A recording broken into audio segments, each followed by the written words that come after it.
Welcome to Stuff You Should Know, a production of iHeartRadio.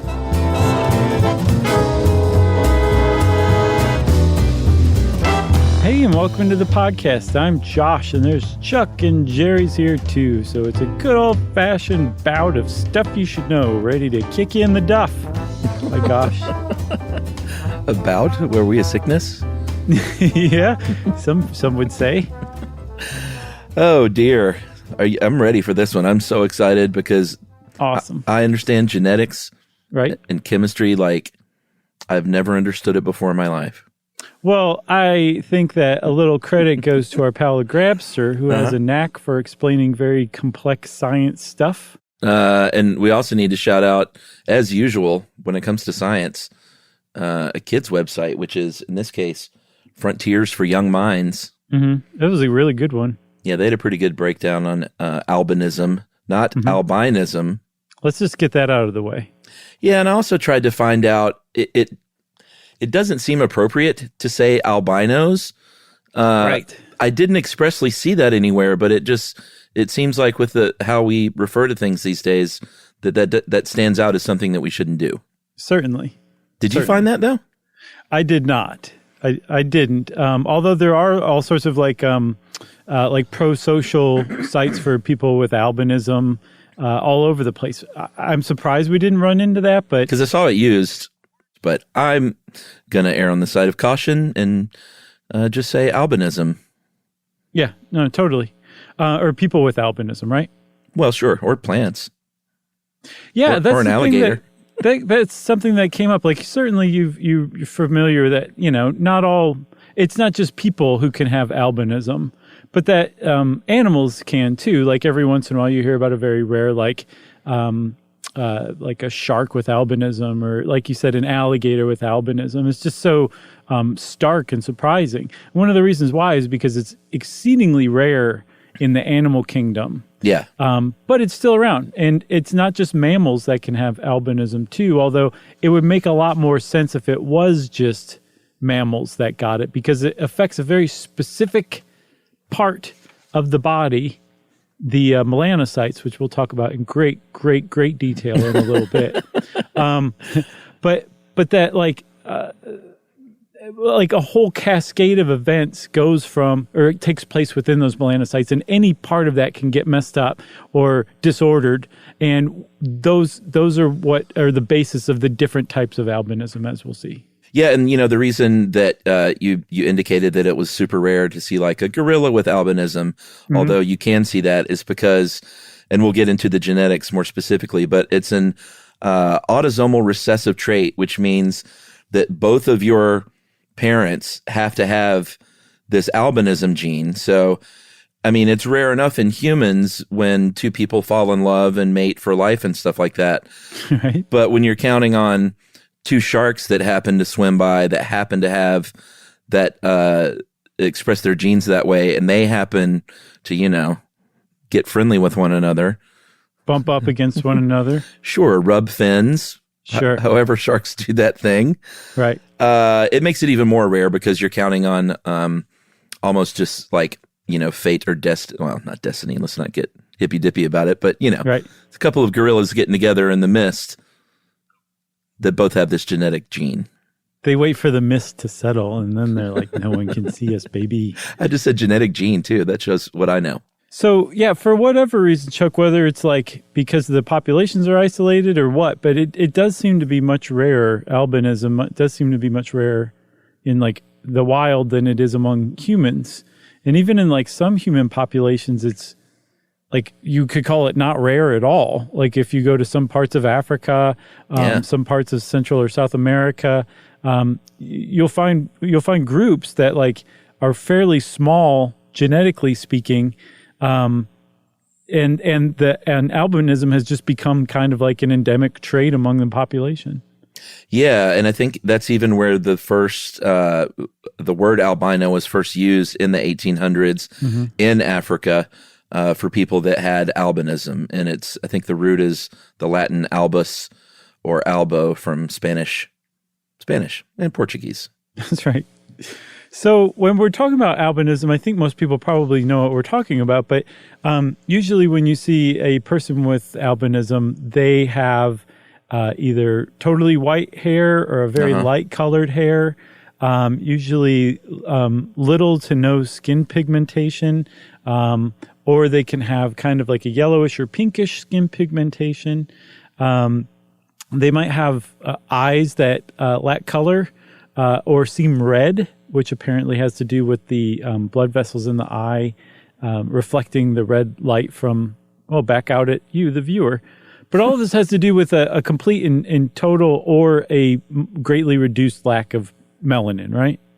Yeah. And, if we're going to crumble a myth, we can crumble the myth that you are not, like if you have albinism and you don't have red eyes or pink eyes, then you don't have true albinism, and that's not true at all. There are a lot of different kinds of albinism, and depending on the way the genes express themselves, there can be a range of effects on your body. Ed was mentioned even with in the plant kingdom with maize. There is you can have, and it's not white corn, that's a different thing altogether. Right. But because trust me, if you look up albinism in corn, the first thing you're going to see is a corn snake. So you have to type in maize, right, and then you're just going to see white corn. But there are a few different kinds of albinism in maize, one of which basically is no pigment or chlorophyll, and that's not even going to survive because it's a plant. One that will eventually become just a regular ear of corn, and then a third type, which is really interesting, it's striped. And some parts have that pigment and some parts don't. Yeah, and like if you put two different types of albinism, whether it's corn or humans, together, the person who has both of those different traits probably won't appear to have albinism at all, because you have to have matching gene mutations to have an autosomal recessive genetic disorder. And albinism is one of those, like you said. Yeah, and interestingly, if you just sort of look at it in a vacuum, albinism isn't necessarily harmful. There can be comorbidities and there can be other effects that happen, of course, like with things like sun and sunburn and sun exposure, and there's vision problems that can happen, and we'll get into all this more specifically. But just by itself, albinism isn't necessarily harmful to a person or a population.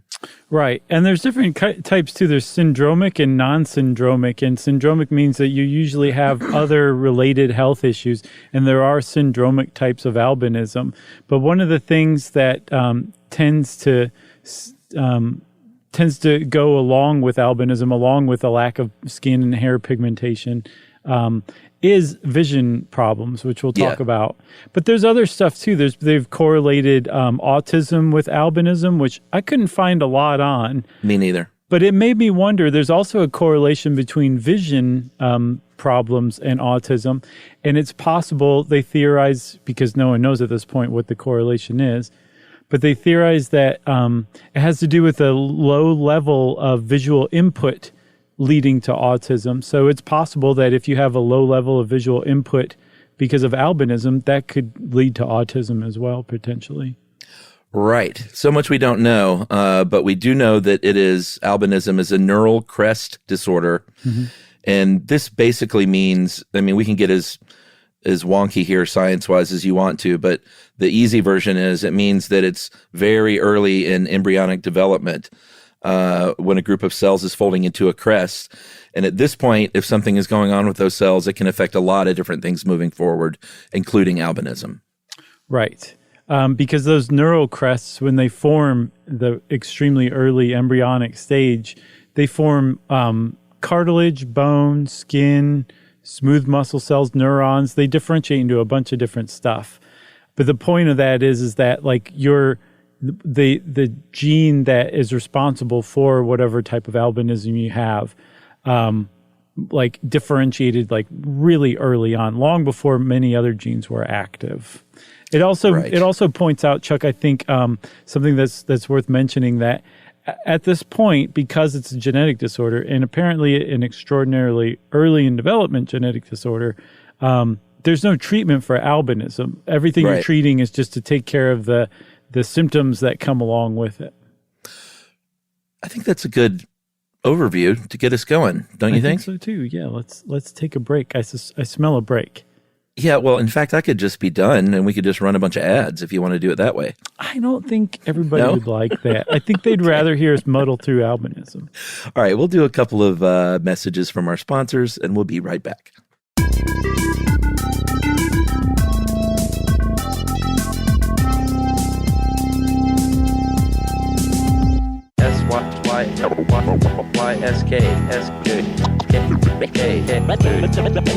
Stuff you should know. So when most people think of albinism, Chuck, what they're actually thinking of is a specific type called oculocutaneous albinism, or OCA, which is the most prevalent form, but it's also the most distinct form as well. Yeah, and this is, if you've ever seen the musician Johnny Winter or Edgar Winter, or, a lot of times people with albinism will be cast in movies unfairly. A lot of times it's the bad guy because they have a unique look. And, it's Hollywood, and that's kind of what they do. They look different. They must be sinister. Exactly. And we'll get into that later on, too. But it's funny, though. I did see a couple of videos where people with albinism sat and watched movie characters of people with albinism, and basically just sort of made fun of it. They were just like, "Oh, okay, another bad guy. That's a surprise." Right? Yeah. But that's what you're talking about. That's OCA1 is when you're talking about maybe someone with the pink or red eyes, the lack of pigment in the skin, that white hair. Right. And that one. So there's somewhere between 4 and maybe even 9 different forms. But most scientists who study albinism recognize maybe 4 to 5 different forms.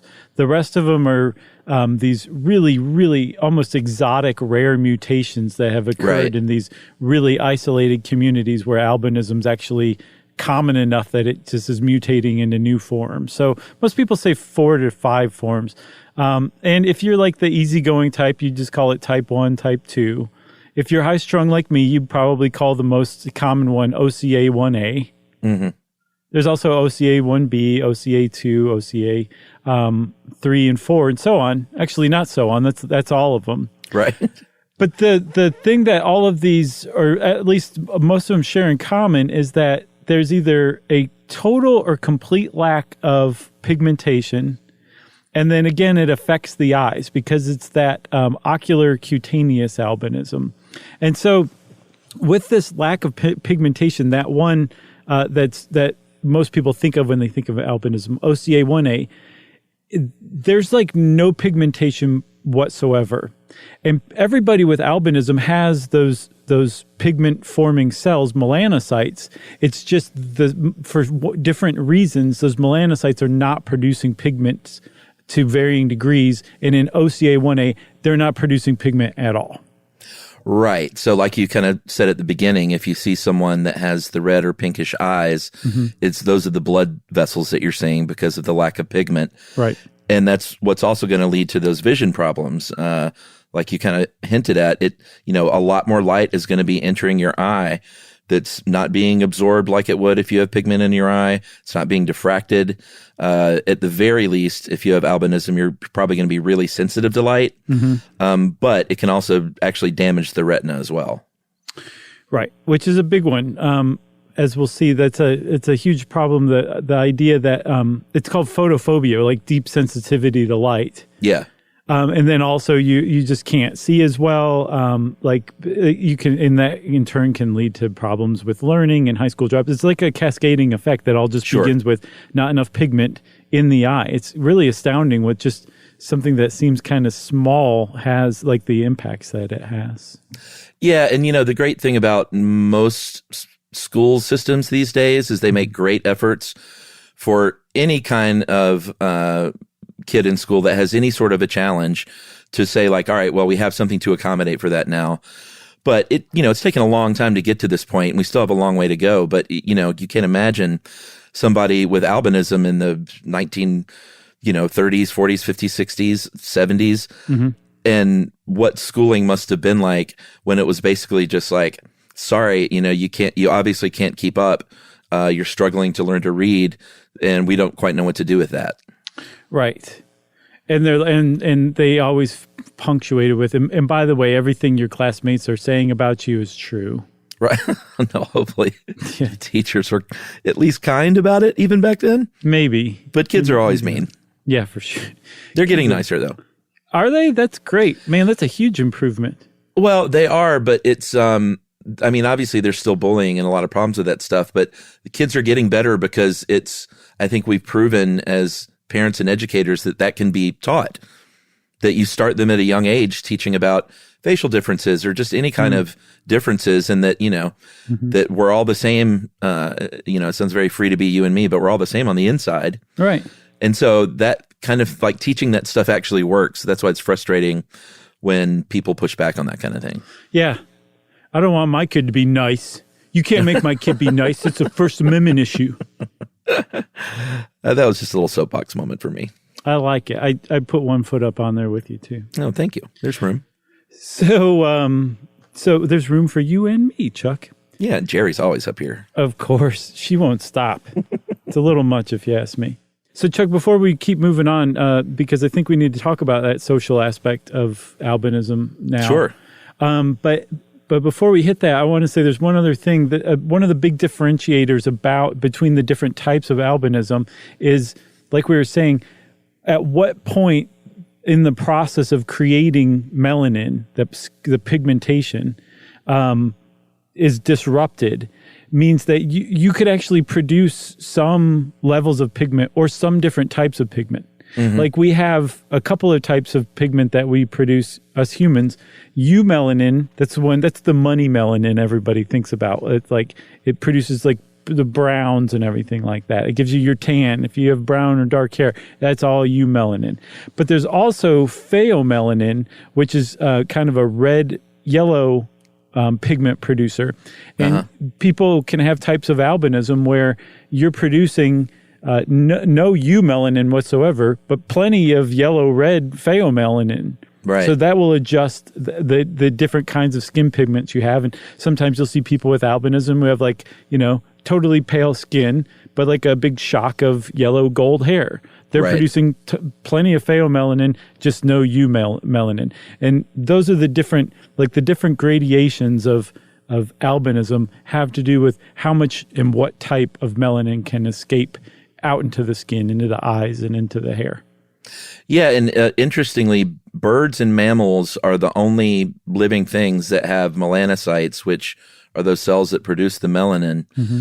So this is why you're not going to see a lot of bright colored mammals. Like you're not going to see a lot of bright green or blue mammals. And then when it comes to birds, but you're like, wait a minute, why are humans, basically shades of sort of brown?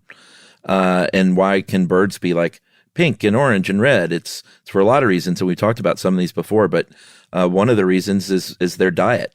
Right. Like in the case of the flamingo, a flamingo is white except for their diet, which turns them red or pink. Yeah, they can also produce certain kinds of chains of amino acids that produce blue or green. They can combine some of the pigments they produce with some structural stuff, like in the way that their feathers are built to create entirely new colors. There's a lot of stuff you can do, but that's typically birds. And the reason they think that birds are so colorful is because the visual acuity in the bird world is a little more important even than in the human world, as important as it is for us. But there's also another thing that melanin does is it can provide like structure and toughness. Like if you look at the outer layer of fur in like a cold dwelling animal, that's usually going to be fairly dark. And one of the reasons why it's dark is because it's also providing like structure and toughness to that outer layer of fur, not just, preventing light to get through, UV to get through. Right. But then you start scritching underneath. You get to that little baby soft, lighter colored undercoat. Mm-hmm. Even with my dog, Charlie, who's got the longer hair, she's, she has an outer coat and an undercoat. And that undercoat is different. It feels a little different and it looks a little different. Yep. The exception to that, of course, is polar bears. They're not actually producing any kind of white pigment. I think it's the structure of their hairs. They're clear, hollow tubes. So they refract light so that all of the light comes back at you. Yeah, just Google green polar bear if you want to freak your kids out a little bit. Oh, yeah? Yeah. It sounds susical. It's a green polar bear. Uh-huh. So while we're on that, though, we want to talk a little bit about the sort of social implications of having albinism. And, it's interesting that it's much more common in parts of Africa, especially in sub-Saharan Africa, but that's also where you can find some of the most stigma and people being ostracized, which is, I don't know, it's really kind of sad that it seems like something that is more common might be accepted a little bit more, but that's not really the case, is it? No, it's not. And unfortunately, the reason why is because people with albinism in Africa are, in some parts of Africa, we've learned over the years, you can't just be like in Africa because it's just so ridiculously different culturally and geographically. Sure. But in some parts of Africa, I believe Nigeria, parts of Nigeria, if you have albinism, you are extraordinarily valuable. I think the body of a person with albinism is worth about $75,000 US. Oh, really? In places where people are living on like $6 a day. Is it for like medical research? No. No. Oh, no. I know what you're talking about. For witchcraft and sorcery. Yeah. They're considered the bone. There's lore. So here's the problem. Not only are people with albinism subject to being ostracized and isolated because they're different and they look different, the people not just in Africa but in other places where education is less prevalent and less standardized and science is less relied on, I guess. There's just a lot of myth and lore surrounding albinism, and so people think that it's like contagious. Right. So you just want to stay away from those people because you don't want to catch it. And then all the way across the spectrum to their bones are made of gold dust, and if you get your hands on the cadaver of a person with albinism, you can create potions and sell them to people, and in the wholesale market, you would pay $75,000 for the corpse of a person with albinism. And it happens. Like people get murdered for their bodies because they have albinism. And it's just, it's a despicable practice and trade. But part of it is like figuring out how to get across to like these large groups and populations, the science behind all this. And that at the very least, it's not contagious. And at best, their bones are not filled with gold dust. So please stop chopping them up, kind of thing. Yeah. And as far as, here in the United States, if, this is like we talked about, kids teasing or staring, as parents and educators, you should be armed, I think, with the barest bones of information, at least, to be able to say, oh, well, that is somebody with albinism, and that means their body doesn't produce pigment. And so their skin looks different than ours does. Right. And if you're a parent, you can just leave it at that. And that's really all you have to do. Like, if you want to listen to this episode and get into melanocytes, knock yourself out. Sure. That's parenting plus. But at the very least, you should be able to describe it. And like, I know when I was a kid, and this is not a knock on my parents, they were both smart people and teachers, but just scared to death of people with albinism? No, but they probably would not have known what to tell me. Sure. They probably would have said, oh, that's an albino. Full stop. Steer clear of them. That's contagious. No, I don't think that either. But I just think we have a duty these days, like to educate ourselves to the lowest level of understanding other people, Yeah, that's something that I've carried with myself for many, many years is like people didn't explain the why to me. And so there didn't seem to be purpose to anything. I couldn't totally come to appreciate the reasons why we were doing things, the strategy to football. It was just get out there and make sure that person doesn't get past you kind of stuff. No reason why it does. And that's like a stupid example, but it's a good case of it that like nobody stopped and said, here's the grand picture. Here's the grand scheme of things. And the more information I would have had, the more I would have appreciated life and probably appreciated other people too. So I agree with you completely. I think that is a part and parcel with making the world a better place is providing more information to kids especially. Yeah, and again, this is slightly tangential and soapboxy, but I think in our day, and certainly before our day as kids, there was a lot of just like shut up and don't ask questions sort of attitude. Yeah, that's a terrible thing to no, all you should do is ask questions and get questions answered. My Lord, it's frustrating. And the whole like, because I said so kind of thing, which was so prevalent when we were kids. As I understand, it's going the way of the dinosaur, which I think is great. It is, but boy, when you accidentally catch yourself saying it as a parent, you're just like, oh no, I'll be right back. I'm going to go flog myself. Right. Oh, I'm sure there's plenty of parent groups just waiting to flog you outside your door too. the because I said so crowd. Yeah. They're like the guilty remnant, the leftovers. They just stand outside your house and smoke. Right. Which we're 2 episodes away from finishing, by the way. That happens tonight. That's great, man. Congratulations from all of the Stuff You Should Know listeners. On behalf. I just have to say, and I knew this was the show that got progressively better and more bonkers, but boy, what they're throwing down in season 3, I am all over it. I don't believe I made it that far. What? Yeah, no. I thought you like said you wish you could go back and do it over again. Yeah. For the first time. I don't think I realized and that they kept going after season 1. Yeah, there were 3 seasons. Okay, well, good. I got some stuff to watch. I got to reframe everything now. I watched this on your recommendation. So, Chuck, I feel like we can button this up by saying society has a long way to go toward learning how to treat people with albinism equally. Agreed. Yeah, but let's do that. All right. Well, let's do that, and let's take a break, and we'll talk a little bit more about what limited amount we know about what causes this right after this.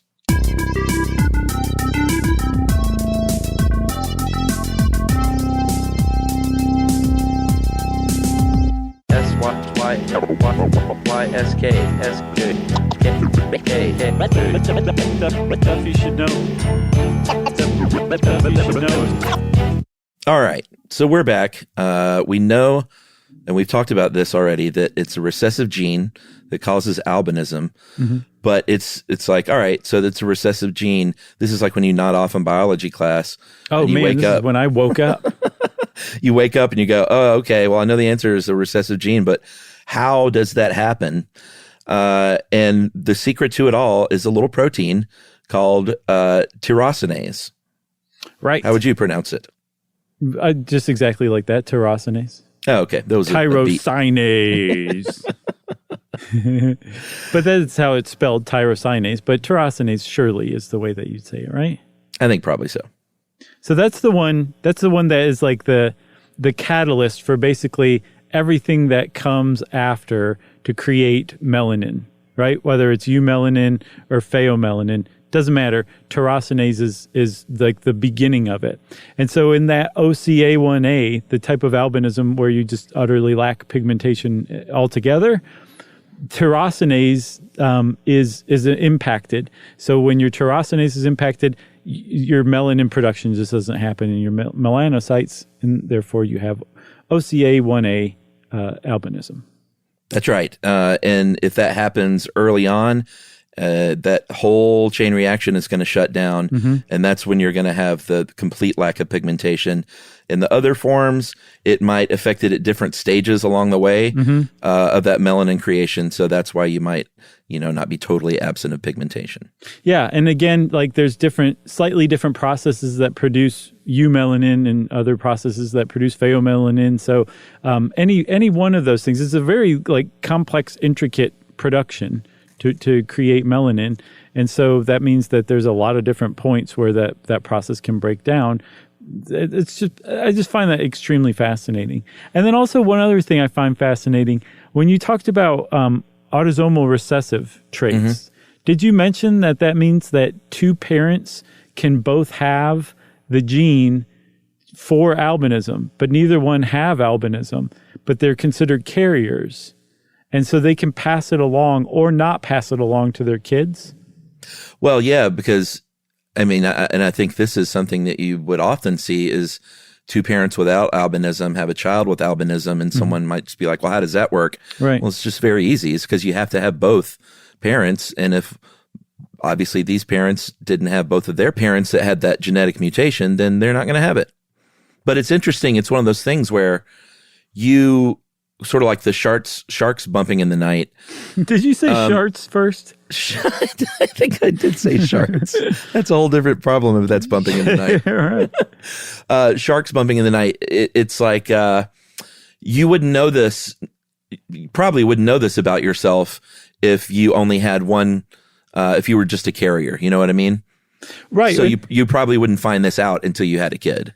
Exactly. That's one reason why there's a lot of lore and myth around albinism in less educated areas. That like there's like a question of paternity. Like this can't possibly be my kid. Sure. That kind of thing. But then on the same token too, as far as passing it along, if you have albinism and you fall in love and reproduce with a person who doesn't have albinism, but also isn't a carrier of albinism, your children won't have albinism. Right. Got to have both those parents. You got to have both those parents that pass along both those genes, because you can have siblings that don't have albinism. Sure. Because I think you have a 25% chance of getting albinism, or of it being passed along to you. You have a 50% chance or 75% chance of it not being passed along, but there's a different combination of what's not passed along. Right. Yeah. Yeah.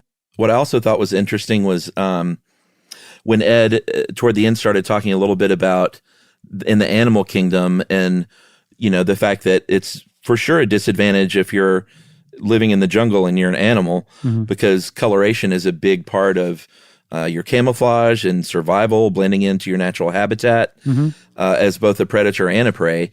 So if you are an alligator or a gorilla with albinism, you're definitely at a disadvantage in the wild. I don't know that it's definitely in the wild, because he said if you have like a bunch of lab rats just sort of doing their thing, then it's really not going to affect them much at all. But, we talked a little bit in the Cave Dwellers episode about these organisms, and I think reptiles that live deep in these caves that are essentially have no pigment. And in there, it doesn't really matter. And in fact, some of the vision stuff might be an advantage. Yeah, like the fact that you don't have pigments like bouncing light and refracting it off, I guess basically keeping it from bouncing around, means that you should be able to get more light, more visual information in very low levels of light. So that would be an advantage for sure. Yeah, I think it's pretty interesting. It is interesting. So I guess before we go, Chuck, we should talk about, there's a lot of other conditions that can happen that have to do with pigmentation or melanin that really don't have anything to do with albinism, which really kind of goes to show you like just how complex melanin production actually is, Yeah, and we talked recently, I don't know why, but we did mention vitiligo recently. This is not the same thing as albinism. This is when you have those sort of very defined areas of your body that have no melanin. It is similar because it has to do with melanin, but not albinism. No, they think that there's either some sort of really bad sunburn, a mechanical insult, like something happened to your melanocytes, mechanically, or you might have had like some sort of chemical reaction, and that whatever trauma happens to the melanocytes, it triggers your immune system to target them as foreign invaders. So they think now that vitiligo is some sort of autoimmune disorder. That's right. What else is there? There's poliosis, which I looked, and no, it does not have anything to do with polio. Right. They mistitled this one, I think. They really did, because it has nothing to do with it. But that's the one where someone will have like just a shock, like a little patch of white hair, just totally pigment-free hair. Yeah, I know a couple of people that have that. The little, like the white schwa. Sure. Like, remember John Henson from Talk Soup? Yeah, he had the white schwa. Great example of a person living with poliosis. That's right. Emily calls any kind of hair thing like that a schwa. I don't know why. No, it makes sense. I've heard it before, but I don't know what it means. I think it means exactly what it means, right? I think she just means what, like if I poof my hair up with a big, like a pompadour, she would call that a schwa. Okay. I gotcha. I think no one outside my household really understands what it means. It's a tuft of hair. Yeah, it's a tuft. Okay, I don't think I realized that's what poliosis was. Yeah, that's what it is. What do you All think right. it was? You thought it had to do with polio, didn't you? I totally did, actually. I did too, until I confirmed, nope, just terribly named. There's also Waardenburg syndrome. This is an abnormality with the pigment in the hair and skin and eyes, but this is a congenital disease, also not have anything to do with albinism. Right. And I think that's about it, huh? There's piebaldism, you know, the kind of piebald horses where there's a big white patch, usually a like a large one, Yeah. sometimes on the chest. Beautiful. It's a type of horse. It's actually a condition that humans can have as well. It's just that they bred a certain type of horse. They selected it in a certain type of horse called the piebald horse. I have a tuxedo cat. I'm kind of curious about how that happens. I'm going to look into that. That's classy. Yeah, classy tuxedo cat. That's right. Well, that's it for albinism, huh? That's it. If you want to learn more about albinism, you should go out and do that. There's a lot to learn, and you could do worse than starting at Frontiers for Kids on their albinism article, because it's a pretty good one. And then just go from there. And since I said just go from there, it's time for listener mail. Yeah, this is short and sweet. We got called out on something, and whenever we get something wrong, we certainly like to, and not just a correction on a fact or something, but when we get something wrong that we shouldn't have gotten wrong, then we like to call attention to it, and we try and do better. Totally. This is from Natalie from California. I wanted to start out by saying I'm a big fan of the show. Found it during lockdown and made a big difference for my boredom levels while working from home. But I was a bit disappointed, guys, listening to the Chowchilla bus kidnapping, as multiple times you guys implied that not being able to spell means that you're not smart. And you are totally right, Natalie. I didn't even think about that. But Natalie says, I'm an adult with dyslexia, and I cannot spell to save my life. In spite of this, I'm a highly intelligent and successful adult. And it's fairly ableist to correlate ability to spell with overall intelligence. And I expect more. And Natalie, you are totally right, and that is on us. And big apologies. We did not think that one through. No, indeed. We definitely weren't trying to throw any shade on people with dyslexia at all. Of course not. But, it's another thing. Like, we all learn as we go through life. And when you learn on the air, it can be a little embarrassing sometimes. Yeah, just a tad. But that's what we do as a job, and so we take that. Yeah. So was that from Natalie? Yeah. Yeah, thank you for that one, Natalie. We appreciate it. And if you have something you want to call us out on, we'll take it. And you can address it to stuffpodcast@iHeartRadio.com. Stuff You Should Know is a production of iHeartRadio. For more podcasts from iHeartRadio, visit the iHeartRadio app, Apple Podcasts, or wherever you listen to your favorite shows.